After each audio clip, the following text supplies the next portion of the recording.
ఉమ్మడి వరంగల్, ఉమ్మడి ఖమ్మం, ఉమ్మడి నల్గొండ జిల్లా ఉపాధ్యాయ టీచర్ ఎమ్మెల్సీ ఎన్నికల్లో, శాసన మండలి ఎన్నికల్లో ఉపాధ్యాయుడైన దామెర బాబురావు ఈ ఎన్నికల్లో పోటీ చేస్తా ఉన్నాడు.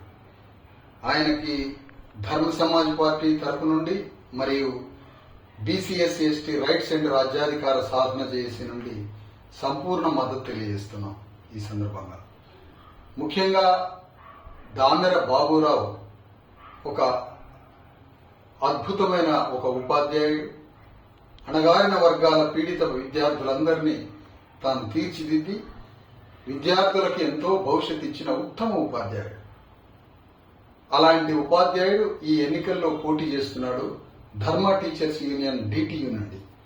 అలాంటి అభ్యర్థి యొక్క మరి అద్భుతమైనటువంటి ఉపాధ్యాయ వృత్తితో ఎన్నో వేల మందిని తను చదివించినటువంటి తను స్కూల్స్ లో నుంచి ఈ దేశానికి రాష్ట్రానికి అందించినటువంటి గొప్ప వ్యక్తి అయినటువంటి దామెర బాబురావు గారికి బీసీఎస్సీ ఎస్టీ ఉపాధ్యాయులంతా మీ ఓటుని ఆయనకి వేసి శాసన మండలికి పంపించాలని ఈ సందర్భంగా కోరుతూ ఉన్నారు.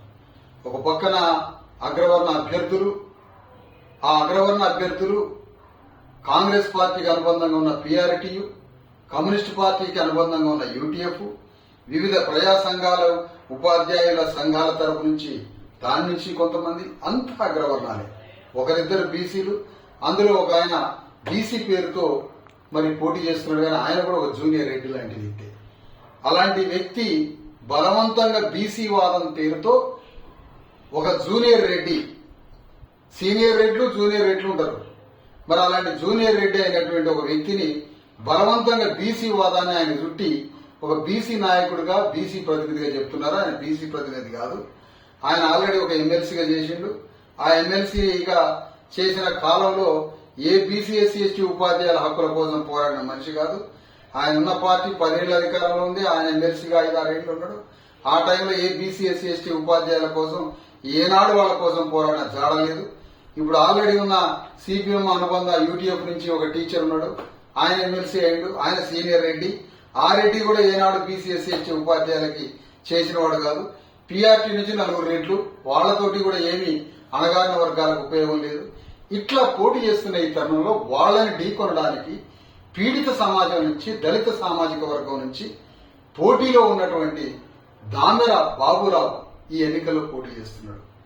మరి ఆయనకి బీసీఎస్సీ ఎస్టీ ఉపాధ్యాయులు ఎట్లా అయ్యారు? ఉపాధ్యాయులు రాజ్యాంగం వల్ల ఉపాధ్యాయులు, అంబేద్కర్ పోరాటం వల్ల, భారత రాజ్యాంగ వాక్యం వల్ల బీసీఎస్సీ ఎస్టీలు చదువుకొని వాళ్ళు ఇలా టీచర్లు అయ్యి ఓటకు సంపాదించారు. అంటే చదువుకున్నారు, ఉపాధ్యాయులైన, ఓటకు సంపాదించారు. ఈ మూడింటికి కారణం అంబేద్కర్ రాసిన రాజ్యాంగం. అంత రాసిన రాజ్యాంగం ద్వారా ఇన్ని ప్రయోజనాలు పొందిన ఎస్సీ ఎస్టీ ఉపాధ్యాయులు, బీసీ ఉపాధ్యాయులు ఎవరికి ఓటేయాలి? ఎవరికి ఓటేయాలి? అదే పీడిత వర్గం కోసం యుద్ధం చేసే వ్యక్తికి ఓటేయాలి. అదే బీసీఎస్సీ ఎస్టీలు, ఎస్సీ ఎస్టీలు, ముఖ్యంగా ఎస్సీలు, ఆ తర్వాత ఎస్టీలు, బీసీల కోసం పోరాడే వ్యక్తికి ఓటేస్తారా? అగ్రవర్ణ పార్టీలలో చుట్టుకొని వచ్చి అగ్రవర్ణ పార్టీల ద్వారా ఒకసారి ఎమ్మెల్సీ అయ్యి రెడ్డి వర్ణ ద్వారా పార్టీల మోచేతి నీళ్లు దాగి వాళ్ళ దగ్గర బానిసలాగా బతికిన ఎమ్మెల్సీ అయ్యి ఏనాడు ఎస్సీ ఎస్టీ బీసీల ఓట్లని పొంది వాళ్ళకి ఏనాడు పోరాటం చేయని, వాళ్ళ తరఫున ఏనాడు యుద్ధం చేయనటువంటి అగ్రవర్ణ పార్టీల పనిచేసినటువంటి వ్యక్తి ఆయనకు ఓటేస్తారా? ఎవరికి ఓటేయాలి? ఒక పీడిత వర్గం నుంచి ఒక దళిత మాదిగ సామాజిక వర్గానికి సంబంధించిన బాబురావు ఎన్నికల్లో పోటీ చేస్తున్నాడు ధర్మ టీచర్స్ యూనియన్ నుంచి. అగో ఆయనకి ధర్మ సమాజ్ పార్టీ మరి బీసీఎస్సీ ఎస్టీ రైట్స్ అండ్ రాజ్యాధికార సాధన చేసి మద్దతు తెలియజేస్తాం. అందుకని ఎస్సీ ఎస్టీ టీచర్లు ఆత్మతో ఆలోచించండి, అంతరాత్మతో ఎస్సీ ఎస్టీ టీచర్లు ఆలోచించండి. ఒక ఎస్సీ టీచరు, ఒక ఎస్టీ టీచరు, ఒక బీసీ టీచర్ ఎట్లయ్యారు మీరు టీచర్?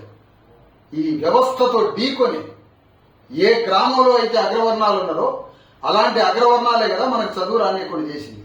ఏ గ్రామంలో రెడ్డి, వెలమ, కమ్మ, కాపు దొరలు మనల్ని అణిచివేశారో వాళ్ళందరినీ వ్యతిరేకించి రాజ్యాంగం వచ్చి ఎస్సీ ఎస్టీ బీసీలను టీచర్లుగా మార్చింది కదా.